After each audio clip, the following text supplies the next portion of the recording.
ದಿನ ಬಂದಿರತಕ್ಕಂಥದ್ದು ಒಂದು ಸಹಕಾರಿ ಕ್ಷೇತ್ರದ ಭವನ ಓಪನ್ಗೆ ಬರಲೇಬೇಕು ಅನ್ನೋದು ನಮ್ಮ ಜಯಮುತ್ತು ಅವರ ಒಂದು ಅಪೇಕ್ಷೆ. ಆ ಭವನದ ಒಂದು ಕಟ್ಟಡಕ್ಕೂ ಹಿಂದೆ ನಾನು ಸಹ ಸಂಪೂರ್ಣವಾಗಿ ಕಟ್ಟಡಕ್ಕೆ ಆರ್ಥಿಕ ನೆರವು ನೀಡಿರ್ತಕ್ಕಂಥ ಹಿನ್ನೆಲೆಯಲ್ಲಿ ನಾನೇ ಇದಕ್ಕೆ ಒಂದು ಖುದ್ದು ಬಂದು ಉದ್ಘಾಟನೆ ಮಾಡಬೇಕು ಅನ್ನೋದು ಜಯಮುತ್ತು ಅವರ ಅಭಿಲಾಷೆ ಇತ್ತು.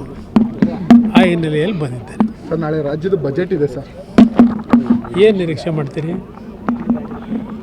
ಏನು ನಿರೀಕ್ಷೆ ಮಾಡ್ತೀರಿ ಅಂದೆ ಬಜೆಟಿನ ಮೇಲೆ? ಕಳೆದ 2 ವರ್ಷದಿಂದ ಏನು ಮಾಡಿದ್ದಾರೆ? ಏನು ಸಾಕ್ಷಿ ಗುಡ್ಡೆಗಳು ನಿಲ್ತಾವೆ ಅಲ್ವ ಚನ್ನಪಟ್ಟಣದಲ್ಲಿ? ಏನು ಕಳೆದ 4 ತಿಂಗಳಿಂದ ಈಗೇನು ಎಲ್ಲೆಲ್ಲಿ ನೋಡಿದ್ರು ಬರೀ ಸಾಕ್ಷಿ ಗುಡ್ಡನೇ ಕಾಣ್ತಾವೆ. ಅಕ್ಕೂರಿಗೆ ನೀರು ತುಂಬ್ತಾರ? ಅಕ್ಕೂರು ಕೆರೆಗೆ ಬಂತ ನೀರು? ಏನು ಸಾಕ್ಷಿ ಗುಡ್ಡ ನೋಡ್ತಾ ಇಲ್ವಾ? ಈ ಸರ್ಕಾರದ ಬಗ್ಗೆ ಚರ್ಚೆ ಮಾಡೋದ್ರಲ್ಲಿ ಅರ್ಥವೇ ಇಲ್ಲ. ಈ ಸರ್ಕಾರದಿಂದ ನೀವೇನೂ ನಿರೀಕ್ಷೆ ಮಾಡೋಕ್ಕೂ ಇಲ್ಲ. ಇವತ್ತು SC ST ಸಮಾಜಗಳ ಪರಿಸ್ಥಿತಿ ಏನಾಗಿದೆ, ಇವತ್ತು ಜನರಲ್ ಕೆಲಸಗಳೇನಾಗಿದೆ, ಯಾವ ಪರಿಸ್ಥಿತಿಲಿದ್ದೇವೆ, ಈ ಸರ್ಕಾರದ ಬಗ್ಗೆ ಚರ್ಚೆ ಮಾಡೋದೇ ಕೆಸರ ಮೇಲೆ ಕಲ್ಲಾಗ್ದಂಗೆ. ಚನ್ನಪಟ್ಟಣಕ್ಕೆ ನಿಮ್ಮ ಕೊಡುಗೆ ಏನು ಅನ್ನೋದನ್ನ ಇಲ್ಲಪ್ಪ, ನಾನು ಪ್ರಶ್ನೆ ಬೇಡ ಬಿಡಿ. ನಾನು ಏನು ಕೆಲಸ ಮಾಡಬೇಕು ನಾನು ಆತ್ಮಸಾಕ್ಷಿಗೆ ಮಾಡಿದ್ದೀನಿ, ಅವ್ರನ್ನ ತೃಪ್ತಿಪಡಿಸೋಕೆ ಮಾಡಿದ್ದೀನ? ನನ್ನ ಆತ್ಮಸಾಕ್ಷಿ ಕೆಲಸ ಮಾಡಿದ್ದೀನಿ. ಏನು ಕೆಲಸ ಮಾಡಿದ್ದೀನಿ ಅನ್ನೋದು ಜನ ತೀರ್ಮಾನ ಮಾಡ್ಕೊಳ್ಳಿ. ಅದರಿಂದ ನಾನು ಅವ್ರು ಯಾರ ಕೇಳ್ತಾರೆ ಅಂತ ಅದಕ್ಕೆಲ್ಲ ಉತ್ತರ ಕೊಡಲ್ಲ. ಸರ್, ಇಷ್ಟೊಂದು ಲೂಪರ್ಸ್ಗಳಿದ್ರು ಸರ್, ವಿಪಕ್ಷಗಳನ್ನ ಎದುರಿಸಲಿಕ್ಕೆ ಸರಿಯಾಗಿ ಹೋರಾಟ ಮಾಡ್ತಾ ಯಾವ ವಿಷಯ ವೈಫಲ್ಯಗಳ ಬಗ್ಗೆ ಏನು ವೈಫಲ್ಯಗಳು ಏನು ಮಾಡ್ತೀರಿ? ಜನಕ್ಕೂ ಬೇಕಿಲ್ಲ, ಅದು ಜನಕ್ಕೆ ಬೇಕಿದೆಯಾ? ಇವತ್ತು ಬಸ್ ದರ ಏರಿಕೆ ಆಯಿತು, ಏನೋ ಜನ ತಲೆ ಕೆಡಿಸ್ಕೊಂಡ್ರ? ಈಗ ಅದು ಯಾವುದೋ ನಿಮ್ಮ ಮೆಟ್ರೋ ದರ ಜಾಸ್ತಿ ಆಯಿತು, ತಲೆ ಕೆಡಿಸ್ಕೊಂಡ್ರ? ಈ ಕರೆಂಟಿಂದು ಅದಂತೂ 400%, 800% ಏರಿಕೆ ಮಾಡ್ತೀವಿ ಅಂಥೇಳಿ ನಮ್ಮ ಮೀಟ್ರು, ಅದೆಂಥ ಮೀಟ್ರು ದಿನ ನಡೀತಾ ಇದೆಯಲ್ಲ. ಜನ ಏನು ತಲೆ ಕೆಡಿಸ್ಕೊತಾ ಇದ್ದಾರ? 2,000 ದೊಡ್ಡದು ಜನಕ್ಕೆ. ಅದರಿಂದ ವಿರೋಧ ಪಕ್ಷಗಳಿಗೆ ಮಾತನಾಡ್ತಕ್ಕಂಥದ್ದಕ್ಕೆ ಜನರಲ್ಲೇ ಈ ಸರ್ಕಾರದ ಈ ಒಂದು ಅಕ್ರಮಗಳ ಬಗ್ಗೆ ಚರ್ಚೆ ಮಾಡ್ತಕ್ಕಂಥದ್ದಕ್ಕೆ ಜನಕ್ಕೆ ಬೇಕಿಲ್ಲದೆ ಇದ್ದಾಗ ಏನು ಚರ್ಚೆ ಮಾಡ್ತೀರಿ? ಜನಗಳಿಗೆ ಅರ್ಥ ಆಗ್ತಿಲ್ವಾ ಸರ್? ಗೊತ್ತಿಲ್ಲಪ್ಪ, ನನಗೆ ಗೊತ್ತಿಲ್ಲ. ಜನ ಎಲ್ಲ ನೆಮ್ಮದಿಯಿಂದ ಇರಬೇಕಲ್ಲ. ಎಲ್ಲ ಜನ ಸಂಪೂರ್ಣವಾಗಿ ಇವತ್ತು ಆರ್ಥಿಕವಾಗಿ ಸದೃಢವಾಗಿ ಈ ಸರ್ಕಾರದಲ್ಲಿ ಕಳೆದ 2 ವರ್ಷದ ಅವರ ಗ್ಯಾರಂಟಿ ಕಾರ್ಯಕ್ರಮದಿಂದ ಸಂತೃಪ್ತಿಯಿಂದ ಇರಬೇಕಲ್ವೇ? ಸರ್, ಗುತ್ತಿಗೆಯಲ್ಲಿ ಈಗ ಮುಸ್ಲಿಮರಿಗೆ 4% ಮೀಸಲಾತಿ ಕೊಡಬೇಕು ಅಂತ ತೀರ್ಮಾನ ಮಾಡ್ತಾರೆ. ಅದು ನೋಡಿ, ಗುತ್ತಿಗೆ ಮೀಸಲಾತಿ ಯಾವ್ಯಾವ ಜಾತಿಗೆ ಎಷ್ಟೆಷ್ಟು ಕೊಡಬೇಕು ಅನ್ನೋದು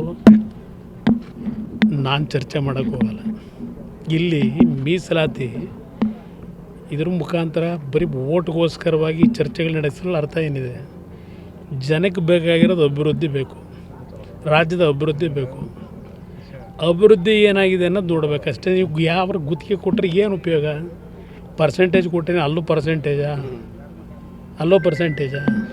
ನಾನು ಆ ಗುತ್ತಿಗೆದಾರರ ಸಂಘದ ಅಧ್ಯಕ್ಷರು ಯಾರು ಮಂಜುನಾಥ್ ಮೊನ್ನೆ ಮಾತಾಡ್ತಿದ್ದಾರಲ್ಲ, ಒಂದು ಕೇಳಲಿಕ್ಕೆ ಬಯಸ್ತೀನಿ.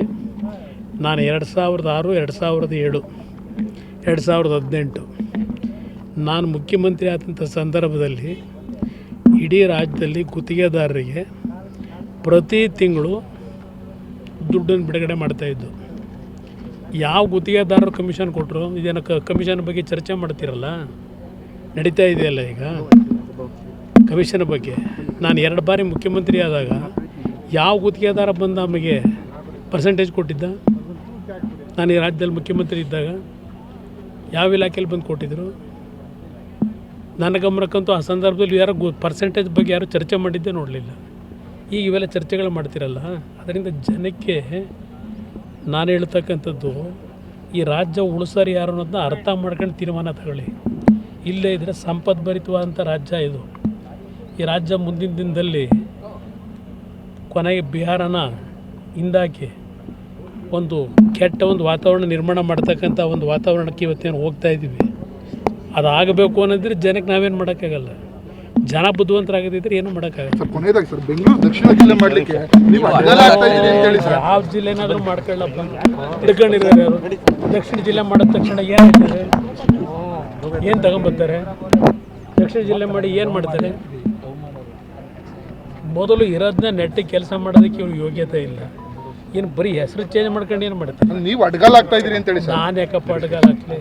ಲೆಟರ್ ಕೊಟ್ಟಿದ್ದಾರೆ ಅಂತ ಯಾರಿಗೆ ಲೆಟರ್ ಕೊಟ್ಟಿದ್ದೀನಿ? ಸೆಂಟ್ರಲ್ ಅಲ್ಲಿ ಅಲ್ಲಪ್ಪ, ದಕ್ಷಿಣ ಜಿಲ್ಲೆ ಮಾಡೋದಕ್ಕೂ ಸೆಂಟ್ರಲ್ ಗೌರ್ಮೆಂಟ್ಗೆ ಲೆಟರ್ ಕೊಡೋಕ್ಕೂ ಸಂಬಂಧ ಏನು? ದಕ್ಷಿಣ ಜಿಲ್ಲೆ ಮಾಡ್ಕೊಳ್ಳೋದು ಕರ್ನಾಟಕ ರಾಜ್ಯ ಸರ್ಕಾರ ಮಾಡ್ಕೋಬೇಕು. ಕೇಂದ್ರ ಸರ್ಕಾರ ಮಾಡುತ್ತಾ ಜಿಲ್ಲೆನ? ಜಿಲ್ಲೆ ಮಾಡೋದು ರಾಜ್ಯ ಸರ್ಕಾರ. ಈ ರೀತಿಯ ಅವಿವೇಕಿಗಳ ಮಾತುಗಳಿಗೆ ಉತ್ತರ ನಾನು ಕೇಳ್ತಿರಲ್ಲ, ಅರ್ಥ ಇದೆ. ಈ ದಿನ ಬಂದಿರತಕ್ಕಂಥದ್ದು ಒಂದು ಸಹಕಾರಿ ಕ್ಷೇತ್ರದ ಭವನ ಓಪನ್ಗೆ ಬರಲೇಬೇಕು ಅನ್ನೋದು ನಮ್ಮ ಜಯಮುತ್ತು ಅವರ ಒಂದು ಅಪೇಕ್ಷೆ. ಆ ಭವನದ ಒಂದು ಕಟ್ಟಡಕ್ಕೂ ಹಿಂದೆ ನಾನು ಸಹ ಸಂಪೂರ್ಣವಾಗಿ ಕಟ್ಟಡಕ್ಕೆ ಆರ್ಥಿಕ ನೆರವು ನೀಡಿರ್ತಕ್ಕಂಥ ಹಿನ್ನೆಲೆಯಲ್ಲಿ ನಾನೇ ಇದಕ್ಕೆ ಒಂದು ಖುದ್ದು ಬಂದು ಉದ್ಘಾಟನೆ ಮಾಡಬೇಕು ಅನ್ನೋದು ಜಯಮುತ್ತು ಅವರ ಅಭಿಲಾಷೆ ಇತ್ತು. ಆ ಹಿನ್ನೆಲೆಯಲ್ಲಿ ಬಂದಿದ್ದೇನೆ. ಸರ್, ನಾಳೆ ರಾಜ್ಯದ ಬಜೆಟ್ ಇದೆ ಸರ್. ಏನು ನಿರೀಕ್ಷೆ ಮಾಡ್ತೀರಿ? ಏನು ನಿರೀಕ್ಷೆ ಮಾಡ್ತೀರಿ ಅಂದೆ ಬಜೆಟಿನ ಮೇಲೆ? ಕಳೆದ 2 ವರ್ಷದಿಂದ ಏನು ಮಾಡಿದ್ದಾರೆ?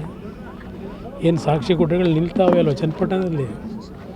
ಏನು ಕಳೆದ 4 ತಿಂಗಳಿಂದ ಈಗೇನು ಎಲ್ಲೆಲ್ಲಿ ನೋಡಿದ್ರು ಬರೀ ಸಾಕ್ಷಿ ಗುಡ್ಡನೇ ಕಾಣ್ತಾವೆ. ಅಕ್ಕೂರಿಗೆ ನೀರು ತುಂಬ್ತಾರ? ಅಕ್ಕೂರು ಕೆರೆಗೆ ಬಂತ ನೀರು? ಏನು ಸಾಕ್ಷಿ ಗುಡ್ಡ ನೋಡ್ತಾ ಇಲ್ವಾ? ಈ ಸರ್ಕಾರದ ಬಗ್ಗೆ ಚರ್ಚೆ ಮಾಡೋದ್ರಲ್ಲಿ ಅರ್ಥವೇ ಇಲ್ಲ. ಈ ಸರ್ಕಾರದಿಂದ ನೀವೇನು ನಿರೀಕ್ಷೆ ಮಾಡೋಕ್ಕೂ ಇಲ್ಲ. ಇವತ್ತು SC ST ಸಮಾಜಗಳ ಪರಿಸ್ಥಿತಿ ಏನಾಗಿದೆ, ಇವತ್ತು ಜನರಲ್ ಕೆಲಸಗಳೇನಾಗಿದೆ, ಯಾವ ಪರಿಸ್ಥಿತಿಲಿದ್ದೇವೆ, ಈ ಸರ್ಕಾರದ ಬಗ್ಗೆ ಚರ್ಚೆ ಮಾಡೋದೇ ಕೆಸರ ಮೇಲೆ ಕಲ್ಲಾಗ್ದಂಗೆ. ಸರ್, ಚನ್ನಪಟ್ಟಣಕ್ಕೆ ನಿಮ್ಮ ಕೊಡುಗೆ ಏನು ಅನ್ನೋದನ್ನ ಇಲ್ಲಪ್ಪ, ನಾನು ಪ್ರಶ್ನೆ ಬೇಡ ಬಿಡಿ. ನಾನು ಏನು ಕೆಲಸ ಮಾಡಬೇಕು ನಾನು ಆತ್ಮಸಾಕ್ಷಿಗೆ ಮಾಡಿದ್ದೀನಿ. ಅವ್ರನ್ನ ತೃಪ್ತಿಪಡಿಸೋಕೆ ಮಾಡಿದ್ದೀನ? ನನ್ನ ಆತ್ಮಸಾಕ್ಷಿ ಕೆಲಸ ಮಾಡಿದ್ದೀನಿ. ಏನು ಕೆಲಸ ಮಾಡಿದ್ದೀನಿ ಅನ್ನೋದು ಜನ ತೀರ್ಮಾನ ಮಾಡ್ಕೊಳ್ಳಿ. ಅದರಿಂದ ನಾನು ಅವ್ರು ಯಾರ ಕೇಳ್ತಾರೆ ಅಂತ ಅದಕ್ಕೆಲ್ಲ ಉತ್ತರ ಕೊಡಲ್ಲ. ಸರ್, ಇಷ್ಟೊಂದು ಲೂಪರ್ಸ್ಗಳಿದ್ರು ಸರ್, ವಿಪಕ್ಷಗಳನ್ನ ಎದುರಿಸಲಿಕ್ಕೆ ಸರಿಯಾಗಿ ಹೋರಾಟ ಮಾಡ್ತಾ ಇಲ್ಲ ಅಂತ ಹೇಳೋದು ಸರ್ಕಾರದ ಯಾವ ವಿಷಯ ಯಾವ ವಿಷಯ ಚರ್ಚೆ ವೈಫಲ್ಯಗಳ ಬಗ್ಗೆ. ಏನು ವೈಫಲ್ಯಗಳು? ಏನು ಮಾಡ್ತೀರಿ? ಜನಕ್ಕೂ ಬೇಕಿಲ್ಲ ಅದು. ಜನಕ್ಕೆ ಬೇಕಿದೆಯಾ? ಇವತ್ತು ಬಸ್ ದರ ಏರಿಕೆ ಆಯಿತು, ಏನೋ ಜನ ತಲೆ ಕೆಡಿಸ್ಕೊಂಡ್ರ? ಈಗ ಅದು ಯಾವುದೋ ನಿಮ್ಮ ಮೆಟ್ರೋ ದರ ಜಾಸ್ತಿ ಆಯಿತು, ತಲೆ ಕೆಡಿಸ್ಕೊಂಡ್ರ?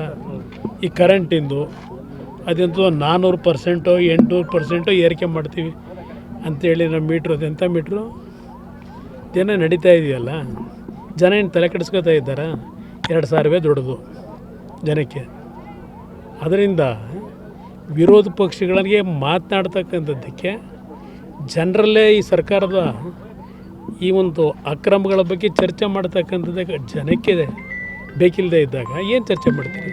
ಜನಗಳಿಗೆ ಅರ್ಥ ಆಗ್ತಿಲ್ವಾ ಸರ್ ಈ ವಿಚಾರ? ಗೊತ್ತಿಲ್ಲಪ್ಪ, ನನಗೆ ಗೊತ್ತಿಲ್ಲ. ಜನ ಎಲ್ಲ ನೆಮ್ಮದಿಯಿಂದ ಇರಬೇಕಲ್ಲ. ಎಲ್ಲ ಜನ ಸಂಪೂರ್ಣವಾಗಿ ಇವತ್ತು ಆರ್ಥಿಕವಾಗಿ ಸದೃಢವಾಗಿ ಈ ಸರ್ಕಾರದಲ್ಲಿ ಕಳೆದ 2 ವರ್ಷದ ಅವರ ಗ್ಯಾರಂಟಿ ಕಾರ್ಯಕ್ರಮದಿಂದ ಸಂತೃಪ್ತಿಯಿಂದ ಇರಬೇಕಲ್ವೇ? ಸರ್, ಗುತ್ತಿಗೆಯಲ್ಲಿ ಈಗ ಮುಸ್ಲಿಮರಿಗೆ 4% ಮೀಸಲಾತಿ ಕೊಡಬೇಕು ಅಂತ ತೀರ್ಮಾನ ಮಾಡ್ತಾರೆ. ಅದು ನೋಡಿ, ಗುತ್ತಿಗೆ ಮೀಸಲಾತಿ ಯಾವ್ಯಾವ ಜಾತಿಗೆ ಎಷ್ಟೆಷ್ಟು ಕೊಡಬೇಕು ಅನ್ನೋದು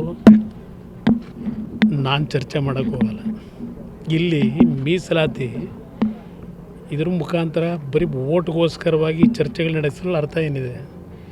ಜನಕ್ಕೆ ಬೇಕಾಗಿರೋದು ಅಭಿವೃದ್ಧಿ ಬೇಕು, ರಾಜ್ಯದ ಅಭಿವೃದ್ಧಿ ಬೇಕು. ಅಭಿವೃದ್ಧಿ ಏನಾಗಿದೆ ಅನ್ನೋದು ನೋಡಬೇಕಷ್ಟೇ. ನೀವು ಯಾವ ಗುತ್ತಿಗೆ ಕೊಟ್ಟರೆ ಏನು ಉಪಯೋಗ? ಪರ್ಸೆಂಟೇಜ್ ಕೊಟ್ಟರೆ ಅಲ್ಲೂ ಪರ್ಸೆಂಟೇಜಾ? ನಾನು ಆ ಗುತ್ತಿಗೆದಾರ ಸಂಘದ ಅಧ್ಯಕ್ಷರು ಯಾರು ಮಂಜುನಾಥ್ ಮೊನ್ನೆ ಮಾತಾಡ್ತಿದ್ದಾರಲ್ಲ, ಒಂದು ಕೇಳಲಿಕ್ಕೆ ಬಯಸ್ತೀನಿ. ನಾನು 2006, 2007, 2018 ನಾನು ಮುಖ್ಯಮಂತ್ರಿ ಆದಂಥ ಸಂದರ್ಭದಲ್ಲಿ ಇಡೀ ರಾಜ್ಯದಲ್ಲಿ ಗುತ್ತಿಗೆದಾರರಿಗೆ ಪ್ರತಿ ತಿಂಗಳು ದುಡ್ಡನ್ನು ಬಿಡುಗಡೆ ಮಾಡ್ತಾಯಿದ್ದು. ಯಾವ ಗುತ್ತಿಗೆದಾರರು ಕಮಿಷನ್ ಕೊಟ್ಟರು? ಇದೇನು ಕಮಿಷನ್ ಬಗ್ಗೆ ಚರ್ಚೆ ಮಾಡ್ತಿರಲ್ಲ, ನಡೀತಾ ಇದೆಯಲ್ಲ ಈಗ ಕಮಿಷನ್ ಬಗ್ಗೆ. ನಾನು 2 ಬಾರಿ ಮುಖ್ಯಮಂತ್ರಿ ಆದಾಗ ಯಾವ ಗುತ್ತಿಗೆದಾರ ಬಂದು ನಮಗೆ ಪರ್ಸೆಂಟೇಜ್ ಕೊಟ್ಟಿದ್ದ? ನಾನು ಈ ರಾಜ್ಯದಲ್ಲಿ ಮುಖ್ಯಮಂತ್ರಿ ಇದ್ದಾಗ ಯಾವ ಇಲಾಖೆಯಲ್ಲಿ ಬಂದು ಕೊಟ್ಟಿದ್ದರು? ನನ್ನ ಗಮನಕ್ಕಂತೂ ಆ ಸಂದರ್ಭದಲ್ಲಿ ಯಾರು ಪರ್ಸೆಂಟೇಜ್ ಬಗ್ಗೆ ಯಾರು ಚರ್ಚೆ ಮಾಡಿದ್ದೇ ನೋಡಲಿಲ್ಲ. ಈಗ ಇವೆಲ್ಲ ಚರ್ಚೆಗಳು ಮಾಡ್ತಿರಲ್ಲ, ಅದರಿಂದ ಜನಕ್ಕೆ ನಾನು ಹೇಳ್ತಕ್ಕಂಥದ್ದು ಈ ರಾಜ್ಯ ಉಳಿಸೋರು ಯಾರು ಅನ್ನೋದನ್ನ ಅರ್ಥ ಮಾಡ್ಕೊಂಡು ತೀರ್ಮಾನ ತಗೊಳ್ಳಿ. ಇಲ್ಲೇ ಇದ್ದರೆ ಸಂಪದ್ಭರಿತವಾದಂಥ ರಾಜ್ಯ ಇದು. ಈ ರಾಜ್ಯ ಮುಂದಿನ ದಿನದಲ್ಲಿ ಕೊನೆಗೆ ಬಿಹಾರನ ಹಿಂದಾಕಿ ಒಂದು ಕೆಟ್ಟ ಒಂದು ವಾತಾವರಣ ನಿರ್ಮಾಣ ಮಾಡ್ತಕ್ಕಂಥ ಒಂದು ವಾತಾವರಣಕ್ಕೆ ಇವತ್ತೇನು ಹೋಗ್ತಾ ಇದ್ದೀವಿ. ಅದಾಗಬೇಕು ಅನ್ನೋದ್ರೆ ಜನಕ್ಕೆ ನಾವೇನು ಮಾಡೋಕ್ಕಾಗಲ್ಲ. ಜನ ಬುದ್ಧಿವಂತರಾಗದಿದ್ರೆ ಏನೂ ಮಾಡೋಕ್ಕಾಗಲ್ಲ. ಸರ್ ಕೊನೆಯದಾಗಿ ಸರ್, ಬೆಂಗಳೂರು ದಕ್ಷಿಣ ಜಿಲ್ಲೆ ಮಾಡಲಿಕ್ಕೆ ನೀವು ಅಡ್ಡಗಾಲ ಆಗ್ತಾ ಇದ್ದೀರಿ ಅಂತ ಹೇಳಿ ಸರ್. ಯಾವ ಜಿಲ್ಲೆನಾದರೂ ಮಾಡ್ಕೊಳ್ಳಪ್ಪ, ಹಿಡ್ಕೊಂಡಿರೋರು ಯಾರು? ದಕ್ಷಿಣ ಜಿಲ್ಲೆ ಮಾಡಿದ ತಕ್ಷಣ ಏನು ಮಾಡ್ತಾರೆ? ಏನು ತಗೊಂಬರ್ತಾರೆ? ದಕ್ಷಿಣ ಜಿಲ್ಲೆ ಮಾಡಿ ಏನು ಮಾಡ್ತಾರೆ? ಮೊದಲು ಇರೋದನ್ನ ನೆಟ್ಟಿಗೆ ಕೆಲಸ ಮಾಡೋದಕ್ಕೆ ಇವ್ರಿಗೆ ಯೋಗ್ಯತೆ ಇಲ್ಲ. ಏನು ಬರೀ ಹೆಸರು ಚೇಂಜ್ ಮಾಡ್ಕೊಂಡು ಏನು ಮಾಡ್ತಾರೆ? ನೀವು ಅಡ್ಡಗಾಲ ಆಗ್ತಾ ಇದ್ದೀರಿ ಅಂತ ಹೇಳಿ ಸರ್. ನಾನು ಯಾಕಪ್ಪ ಅಡ್ಗಾಲ ಹಾಕ್ಲಿ? ಲೆಟರ್ ಕೊಟ್ಟಿದ್ದಾರೆ ಅಂತ ಯಾರಿಗೆ ಲೆಟರ್ ಕೊಟ್ಟಿದ್ದೀನಿ? ಸೆಂಟ್ರಲ್ ಅಲ್ಲಿ ಅಲ್ಲಪ್ಪ, ದಕ್ಷಿಣ ಜಿಲ್ಲೆ ಮಾಡೋದಕ್ಕೂ ಸೆಂಟ್ರಲ್ ಗೌರ್ಮೆಂಟ್ಗೆ ಲೆಟರ್ ಕೊಡೋಕ್ಕೂ ಸಂಬಂಧ ಏನು? ದಕ್ಷಿಣ ಜಿಲ್ಲೆ ಮಾಡ್ಕೊಳ್ಳೋದು ಕರ್ನಾಟಕ ರಾಜ್ಯ ಸರ್ಕಾರ ಮಾಡ್ಕೋಬೇಕು. ಕೇಂದ್ರ ಸರ್ಕಾರ ಮಾಡುತ್ತಾ ಜಿಲ್ಲೆನ? ಜಿಲ್ಲೆ ಮಾಡೋದು ರಾಜ್ಯ ಸರ್ಕಾರ. ಈ ರೀತಿಯ ಅವಿವೇಕಿಗಳ ಮಾತುಗಳಿಗೆ ಉತ್ತರ ನಾನು ಕೇಳ್ತಿರಲ್ಲ, ಅರ್ಥ ಇದೆ.